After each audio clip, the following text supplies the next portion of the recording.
Vol for Life 42. I'm telling you, man, the handles from y'all just keep on crushing. He says, are we about to see more teams get called out for tampering? Now, I'm assuming we're getting this question because it was well documented. Alex Atkins, offensive coordinator at Florida State, to put it broadly, broke the rules when it comes to the NIL world and denied it and got in trouble for it. Got hit with a 3-game suspension. Now, my answer to this emphatically is no. We are not going to see more tampering get called out.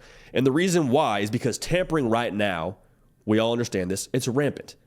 Tampering is probably going on as we're having this live show, as you're listening to this podcast, driving to and from picking up the kids. Tampering is happening consistently, currently happening.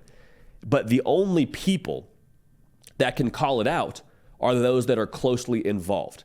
Like, it's so back-channel-y that it's untraceable to a degree. Like, it's a lot of your word against mine kind of conversation that would have to be had.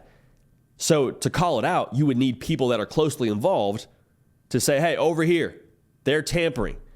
The reason why we're not going to see that happen is the same reason why a bank robber doesn't call the cops when his getaway car gets stolen.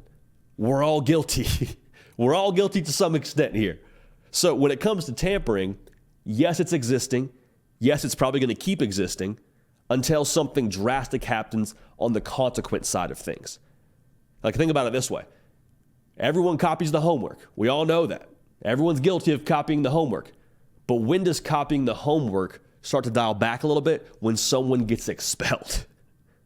When someone gets expelled, nobody's copying the math homework anymore. Everyone's kind of doing it their own way, and maybe you're taking a 0 on the assignment. I don't know. But I think we'll have to see something much more rigid and something much more harsh be levied on a school or a coach or whatever. Like, we're going to have to see the equivalent of getting expelled for copying the math homework happen for that to really dial back. Because again, I don't think we're going to see this self-reporting happening and saying, hey, they were tampering, because then you'll have the NCAA say, well, what were you doing? Or maybe it's not the NCAA. Maybe it's some powers that be. I don't know what this looks like in the future of college football. But to answer your question, will we see more tampering be called out? I do not believe so. Hey y'all, thanks so much for watching. Subscribe to the channel here to make sure you don't miss an episode of The Hard Count. Also be sure to check out other videos on the On3 YouTube channel.